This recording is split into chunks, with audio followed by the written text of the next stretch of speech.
Salmo 25, comentário bíblico expositivo Warren W. Wiersbe. Este salmo retrata a vida como uma jornada difícil que não podemos completar com sucesso por nossa própria conta. O termo caminho é usado 4 vezes, versículos 4, 8, 9 e 12. E a palavra veredas aparece uma vez no versículo 10. Neste texto, em que encontramos o salmista clamando a Deus por sabedoria ao ter de tomar decisões. Versículos 4 e 5. Está cercado de inimigos, versículo 2, que o odeiam, versículo 19, que preparam armadilhas para ele, versículo 15, e que desejam que fracassem e seja envergonhado. Versículos 2, 3 e 20. O salmista sabe que é pecador, que não merece a ajuda de Deus, versículos 7, 11 e 18, mas confia na bondade e na misericórdia do Senhor. Como escreve o psicólogo M. Scott Peck, uma vez que sabemos, de fato, que a vida é difícil, uma vez que verdadeiramente compreendemos e aceitamos isso, ela deixa de sê-lo. Davi sabia que o caminho da vida não era fácil, mas foi bem sucedido em sua jornada, pois se apegou a 3 certezas inabaláveis. Primeiro, a ajuda que precisamos vem de Deus. Salmo 25, 1 ao 7. Outras pessoas podem levar sua alma a ídolos, Salmo 24, 4, que não passam de substitutos manufaturados para Deus. Mas Davi eleva sua alma para o Senhor, pois Ele é a única fonte verdadeira de ânimo. Num dos momentos mais sombrios de sua vida, quando Davi havia perdido tudo, ele se reanimou no Senhor, seu Deus. 1 Samuel 36. Alguém disse bem, quando a situação ao seu redor é desanimadora, tente olhar para o alto. Davi afirma sua fé em Deus e o desejo de glorificar o nome do Senhor. Não quer fracassar em envergonhar o nome do Senhor.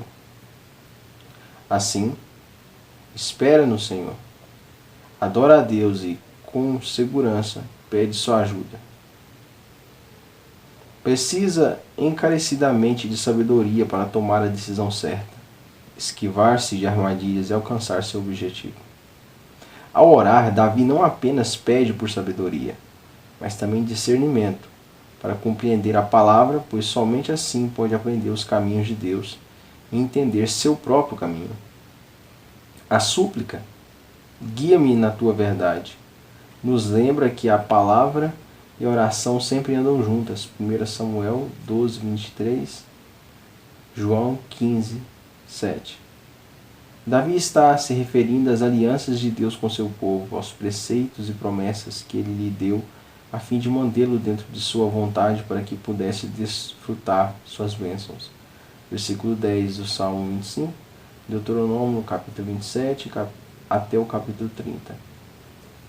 Davi conhecia a história de Israel e sabia que Deus, em sua graça, ajudava seu povo quando clamavam por ele, de modo que ora com segurança e fé. Porém, ora também com atitude de contrição, confessando seus pecados ao Senhor, versículo 7 e versículo 11. Está arrependido pelas vezes em que sua juventude deixou de obedecer e pecou, e deseja ser perdoado. Ora pedindo que Deus se lembre dele, segundo a sua misericórdia, por causa da sua bondade, versículo 7, e por causa do seu nome, versículo 11, Salmo 23, 3, Salmo 31, 3, Salmo 79, 9, Salmo 106, 8, Salmo 109, 21, Salmo 143, 110. O meu socorro vem do Senhor, que fez os céus e a terra, Salmo 121, 2. Segundo, nosso Deus é confiável, Salmo 25, 8 ao 14. Neste ponto, Davi faz uma pausa,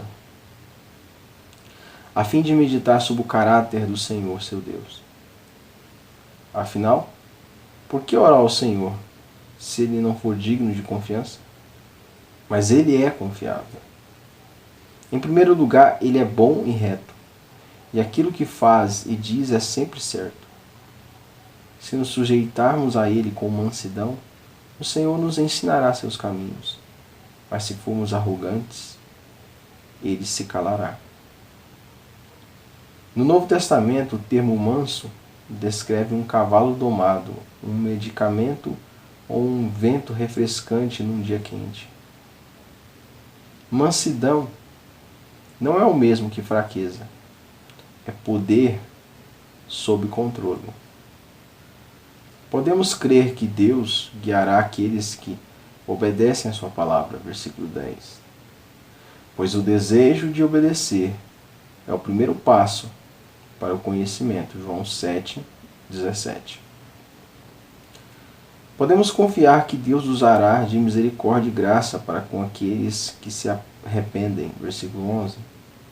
Mas devemos caminhar no temor do Senhor, pois ao homem que teme ao Senhor, ele instruirá no caminho que deve escolher, versículo 12. Saber que o Senhor tem um plano para a nossa vida e que este plano é melhor para nós, deve ser motivo de grande alegria e de convicção ao buscarmos sua vontade. Versículos 16, 11, versículos 139, 13, 16, Efésios 2, 10. De acordo com as estipulações da aliança de Deus, aqueles que obedecem a seus preceitos recebem uma provisão e proteção, trazendo bênçãos também para a geração seguinte de sua família. Deuteronômio 4, do 1 ao 14. O termo filhos é usado quase 40 vezes em Deuteronômio, lembrando que nossos descendentes podem receber bênçãos resultantes de nossa obediência ou tristezas decorrentes de nossos pecados. Demonstramos nosso amor ao Senhor ao temê-lo e obedecer a sua palavra, e assim ele se aproxima de nós e compartilha seus planos conosco.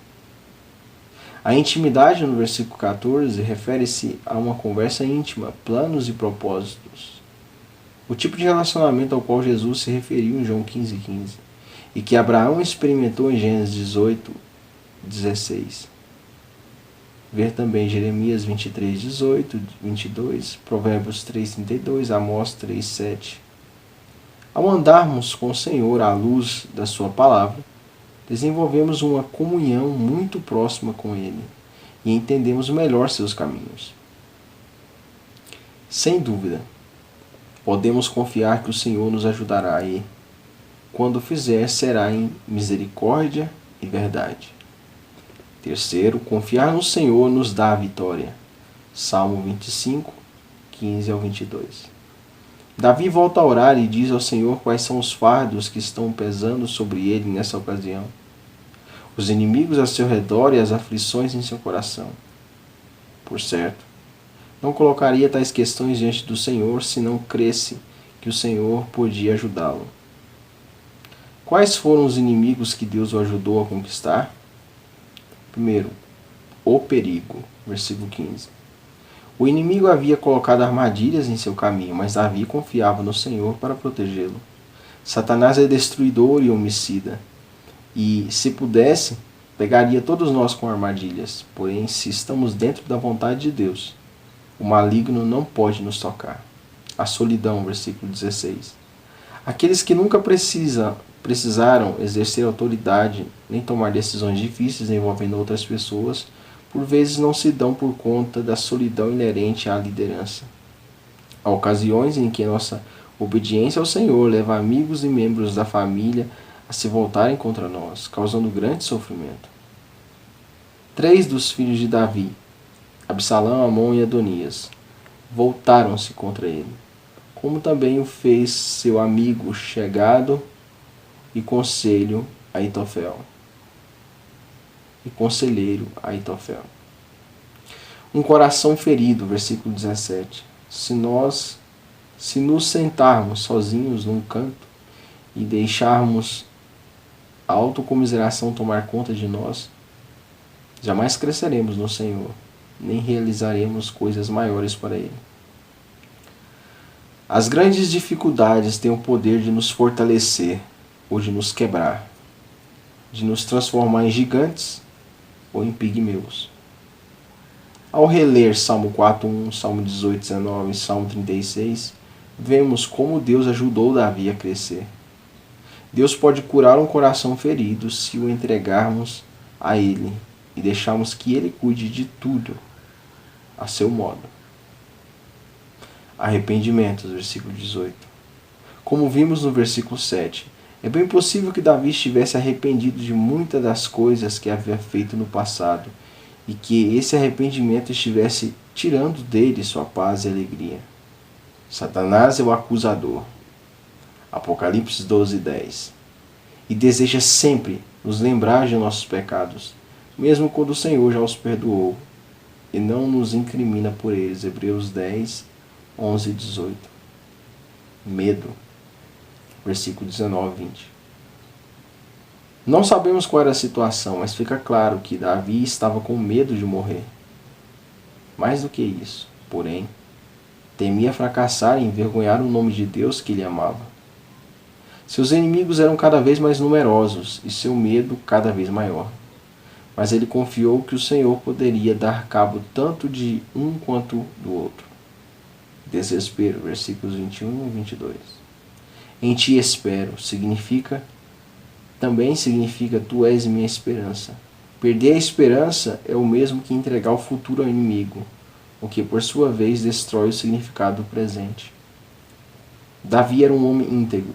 Salmo 7:8, Salmo 26:1, 11, Salmo 41:12, Salmo 78:12. E sincero em sua obediência ao Senhor. Não importavam as mentiras que o inimigo espalhava a seu respeito, pois Davi sabia que o Senhor via seu coração e que aprovava seu caráter. É possível que a oração, no versículo 22, tenha sido acrescentada de modo que o salmo pudesse ser usado no culto público. De qualquer forma, expressa uma verdade fundamental: jamais estamos sozinhos em nossas tribulações, pois, como membros da comunidade daqueles que creem em Deus, encorajamos uns aos outros. Nossos irmãos e irmãs de todo o mundo também estão passando por provações, 1 Pedro 5:9, de modo que não estamos sós. Davi sobreviveu às suas provações e pôde escrever as palavras do Salmo 26:12. O meu pé está firme em terreno plano. Nas congregações bendirei o Senhor. Que possamos seguir seu exemplo.